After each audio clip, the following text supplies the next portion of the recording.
What if I told you to imagine the United States of America?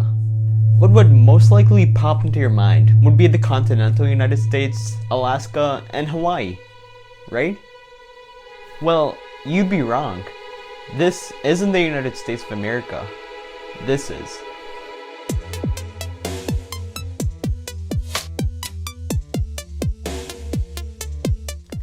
Surprising, right? I mean, we never think of the United States as an empire. In fact, the exact opposite of that. For its whole life, the United States has been anti-imperialist, with its very conception being fought with a war against Britain for independence from the British Empire. And that's not even to mention the other empires we fought over the years, being Japan, Germany, and the Soviet Union. So why is the United States trying to hide its massive territory?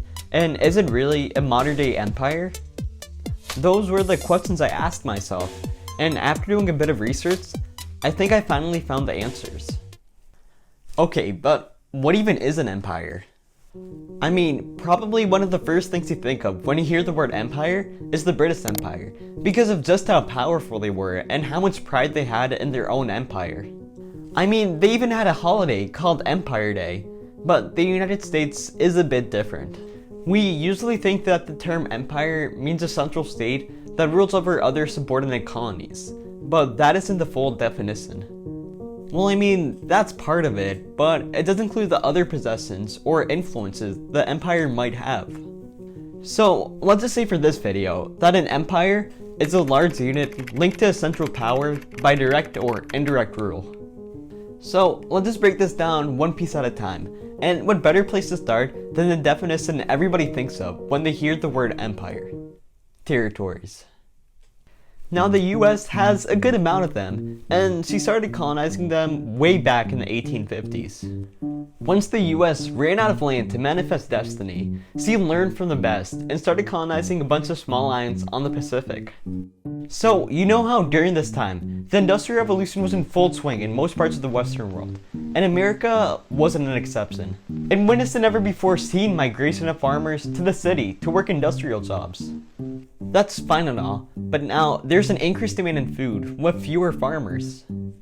So now, farmers started to specialize in crops and grow more quantities of them. You know, one farmer only grew wheat, another farmer only grew corn, and this was to meet the increased demands of the people. However, because they only grew one type of crop, and they had to grow so much of it, the soil didn't have enough time to regenerate itself, and it lost all its nutrients, rendering it ineffective. So now, people didn't have enough food to eat. That was until the US government found out about bird poop.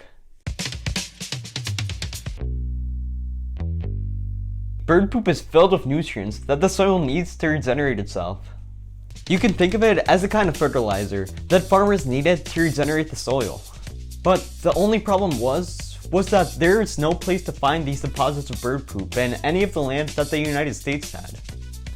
However, down in the coast of South America, these small little islands that were uninhabited by humans and were in the middle of the ocean were found to have huge deposits of them. Over the years, birds pooped on those islands, and the poop calcified and eventually turned into what we know as guano. And this stuff was gold. It became like a legend. So many myths were made about just how magical it was. Like, there's this one myth where a farmer gave some guano to his cucumber, and all of a sudden, the cucumber vine sprung up to life and started to attack him. But, as always, the British got there first and set up a monopoly on that industry. So, colonizing it was. The United States enacted the Guano Island Act of 1856, which stated that any US citizen which found an uninhabited island with guano in it could claim it as a US territory. Basically, if you found an island with guano on it, then you basically found a new US territory. It was really that easy. And over time, some 94 small islands were found that contained guano in mostly the Pacific and the Caribbean. And the United States has kind of owned them now. Even back then, people were skeptical of colonizing these islands because, you know, the whole anti-imperialist thing. However, they gave the justification that this was okay because the land was uninhabited, but this would lead to a sort of domino effect, which would lead to more justifications about colonizing more and more land. And this would lead to the 1895 Spanish-American War, which was born out of American nationalism and the want to get more land. Now, the specifics aren't that important, but what is important is that America won and got a whole bunch of new land.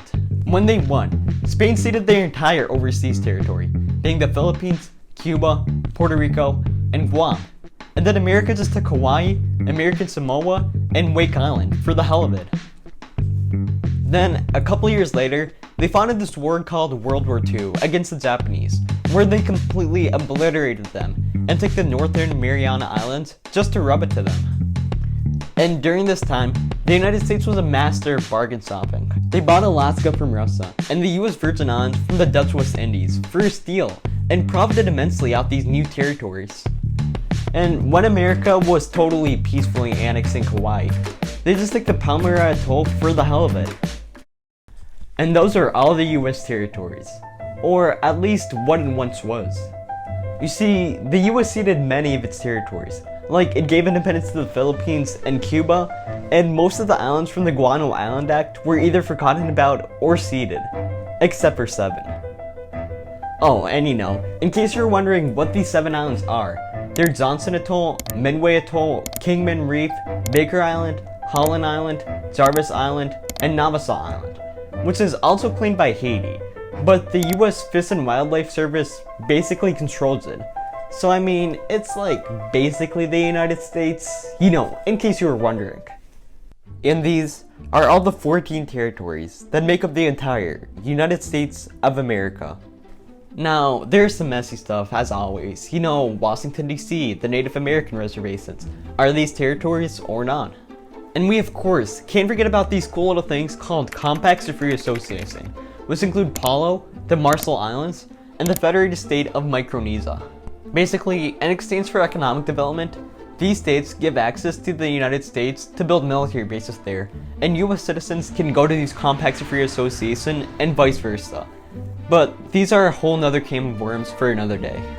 There's also border disputes between Bao de Nuevo and the Serenala Bank, which the US got from the Guano Island Act, but the International Court of Justice ruled that Colombia owned both these islands. But that didn't stop other countries, including the US, from laying their claim, because the US is just built different. Surprising, right? We never imagined the United States to have such an extensive network of territories, but yet they do. In a recent poll, it stated that over 50% of Americans didn't even know that Puerto Rico was a part of America. Let me say that again. Over 50% of Americans don't even know that Puerto Rico is a part of America. And the fact is that these people are American citizens.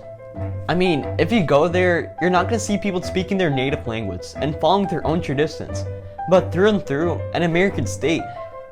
They speak the same language, have the same tradition, the same infrastructure as us, but we don't even know about them.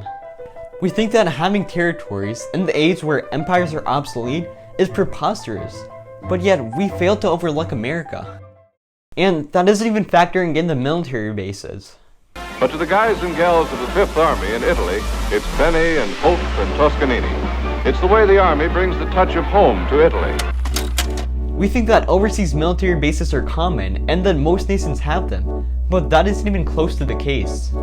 The United States owns a staggering 800 military bases in over 80 countries. To put that into perspective, the United States owns about 95% of all military bases in the world. Russia, the UK, and France own 30 military bases combined, and they're the runner-ups for the countries with the most overseas military bases. How did it get this much? Until recently, the United States hasn't been even interfering with European politics, let alone the rest of the world. Well, maybe we can get a greater understanding if we look into where these military bases are located. There are 181 bases in Germany, 122 in Japan, and 50 in Italy. And in case you couldn't tell, these were the dynamic trio in World War II. In addition, there are 83 in South Korea, a sizable chunk in countries that were allied with the US during the Cold War, and a couple in Afghanistan and Iraq. Well, that would explain a lot. World War II, the Cold War, the Afghanistan War, the Iraq War, the US went there, won, and never left. Even after the wars ended, they have a continued military presence in these countries. But why? Why on earth would the United States need so many active overseas military bases, while other countries have only a fraction of the overseas military bases the United States has?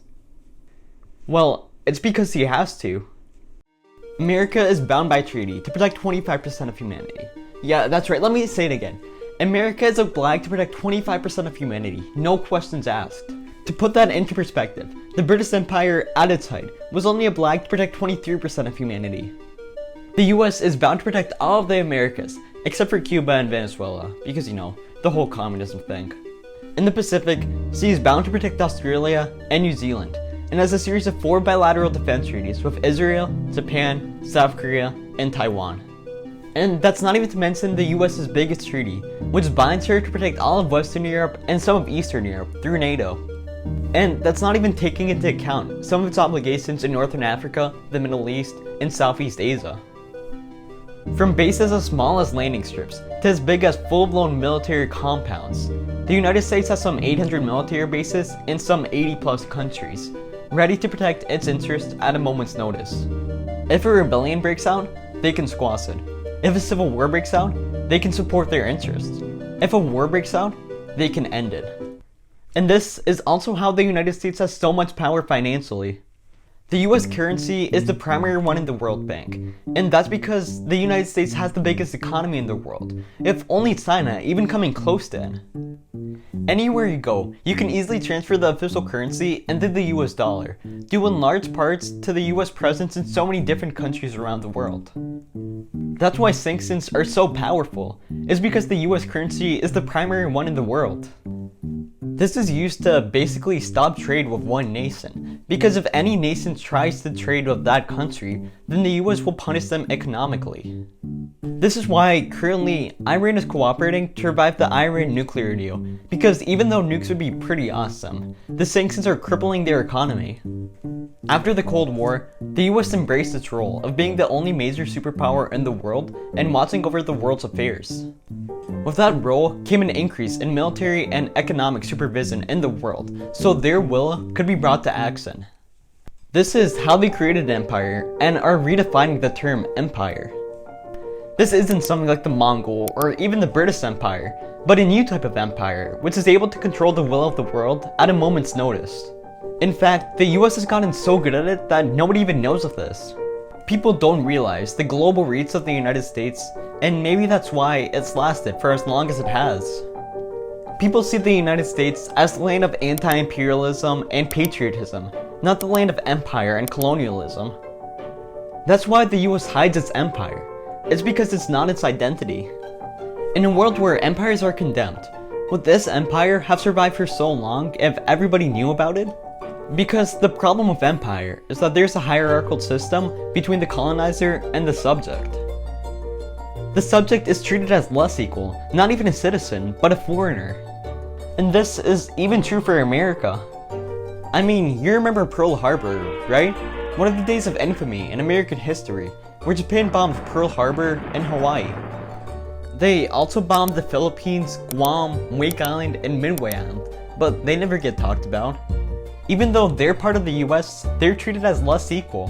And why? They have the same culture as us. If you go to any one of their towns, it'd be basically the same as one from the mainland. But yet, we don't see them as Americans, but rather as foreigners. Even the government doesn't see them as full citizens, since they don't have any real representation in Congress and can't even vote for president. And it's even worse for American Samoa, where it's considered an unorganized territory, even though people live there. This means that they're not even considered to be citizens, but rather nationals, even though they're through and through American. For example, during Hurricane Maria, Puerto Rico was hit the hardest, but it had barely received any economic aid from the US, while Texas and Florida, who were hit less severely, received more economic aid quicker. Do you remember how earlier in the video I said how the British Empire had a holiday to celebrate their empire called Empire Day? Well, the United States followed in their footsteps and made a holiday to celebrate their country called Flag Day. But unlike Empire Day, this holiday celebrates only the states and not the territories. They put more emphasis on the 50 states and treat the territories as less important. And this is the main problem with empire: equality.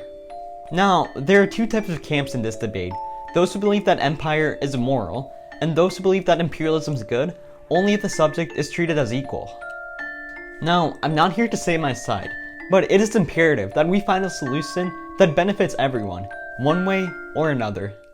And this is how the USA is redefining the term empire.